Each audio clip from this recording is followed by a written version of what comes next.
Now question number 9.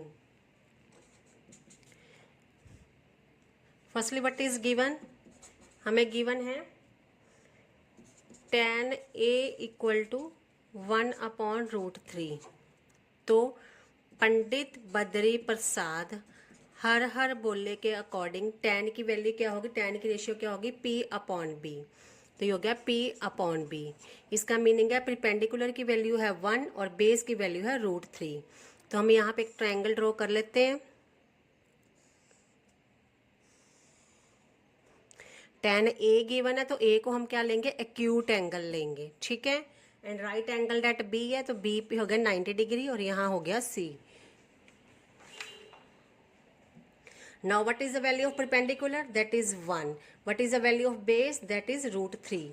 कैसे पता चला कौन सा perpendicular है? एक तो ये 90 डिग्री है, दूसरा tan a गिवन है. तो a का ऑपोजिट क्या होगा, perpendicular होगा. और a का जो एडजेसेंट होगा, ये नीचे वाला, ये बेस होगा. और सबसे बड़ी साइड हाइपोटेनियस जो होती है वो हाइपोटेनियस होती है. जो सबसे बड़ी साइड होती है वो हाइपोटेनियस होती है. ओके. अब हम क्या करेंगे, पाइथागोरस थ्योरम से थर्ड साइड को फाइंड आउट करेंगे. By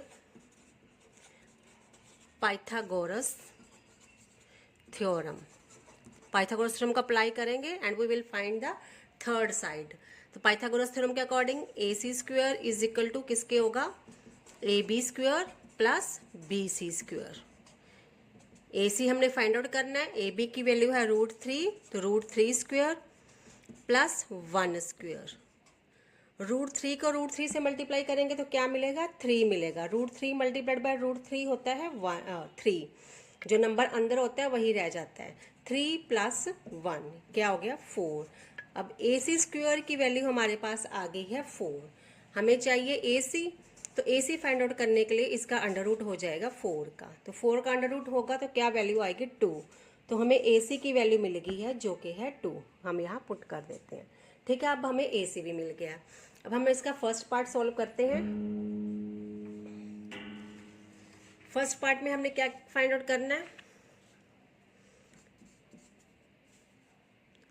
sine A cos C plus cos A and sine C. ये हमने फर्स्ट पार्ट में सॉल्व करना है.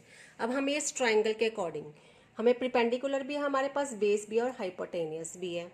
और पंडित बद्री प्रसाद हर हर बोले को हम फिर से याद करेंगे.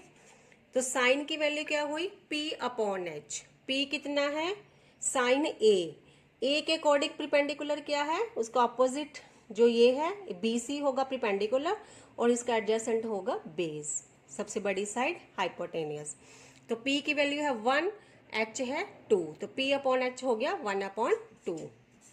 अब है कोज C. अब हम C के अकॉर्डिंग थिंक करेंगे, जो एंगल गिवन होता है उसके अकॉर्डिंग परपेंडिकुलर और बेस चेंज हो जाते हैं.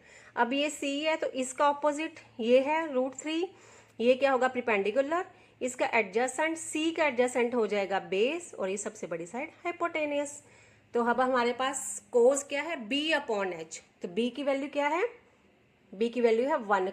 कोज C के अकॉर्डिंग, C एंगल के अकॉर्डिंग बेस है 1 और h है 2. h सेम रहता है, h चेंज नहीं होता. ना है कोज A. अब A फिर से आ गया तो कोज तो सेम रहेगा B/h. अब A के अकॉर्डिंग ये परपेंडिकुलर, ये बेस. तो कोज क्या है, B/h. B की वैल्यू क्या है, √3 और h क्या है 2. Now sine C. अब C के अकॉर्डिंग थिंक करना है फिर से. C के according AB perpendicular and BC is base. Sine क्या है, p/h. ये तो क्या हो गया, √3/h. ओके. ये क्लियर है आपको. जो एंगल गिवन होता है उसके अकॉर्डिंग उनकी वैल्यूज चेंज, परपेंडिकुलर और बेस चेंज होता रहता है. ठीक है. अब 1 multiplied by 1 is 1, 2 multiplied by 2 is 4 plus √3 multiplied by √3 क्या होगा, 3 होगा. √3 मल्टीप्लाइड बाय √3 क्या होता है, 3 होता है. Upon 2 multiplied by 2 is 4. इसका एलसीएम लेंगे, 4 आएगा. 1 प्लस 3 क्या हो गया, 1 प्लस 3 इज 4. तो 4/4, 4 से कट जाएगा तो वैल्यू आ गई 1. तो इस स्टेटमेंट की वैल्यू आ गई है हमारे पास 1. अब हम सेकंड पार्ट सॉल्व करते हैं इसका. सेकंड पार्ट क्या है, cos A cos C minus sine A sine C. Okay, अब कोज ए, कोज किसके इक्वल है, बी अपॉन एच। ए के अकॉर्डिंग थिंक करेंगे, ए का ऑपोजिट प्रिपेंडिकुलर, ए का एडजेसेंट बेस, तो प्रिपेंडिकुलर हो गया बी सी और बेस हो गया √3 और हाइपोटेनस हो गया 2। तो हमें क्या चाहिए, बी अपॉन एच, तो बी क्या है √3 और एच क्या है 2। अब कोज सी, सी के अकॉर्डिंग, सी का opposite perpendicular means A B perpendicular, B C base and A C hypotenuse. हमें चाहिए बेस अपॉन एच, तो 1/2 हम वैल्यू पुट कर देंगे, माइनस साइन ए के according perpendicular B C and base A B, तो हमें क्या चाहिए P अपॉन एच, तो P की वैल्यू क्या है 1 और H क्या है 2। साइन C, फिर से C के अकॉर्डिंग ए बी परपेंडिकुलर, जो एंगल का ऑपोजिट परपेंडिकुलर, एडजेसेंट बेस, बड़ी साइड हाइपोटेनियस। अब साइन C, तो साइन C के अकॉर्डिंग परपेंडिकुलर क्या है √3 और H क्या है 2।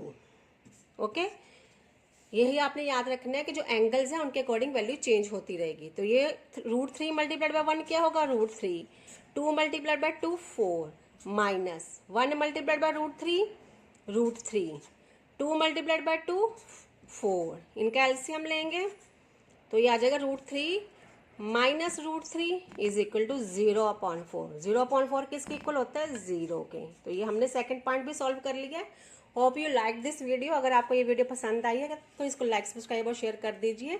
Thank you so much.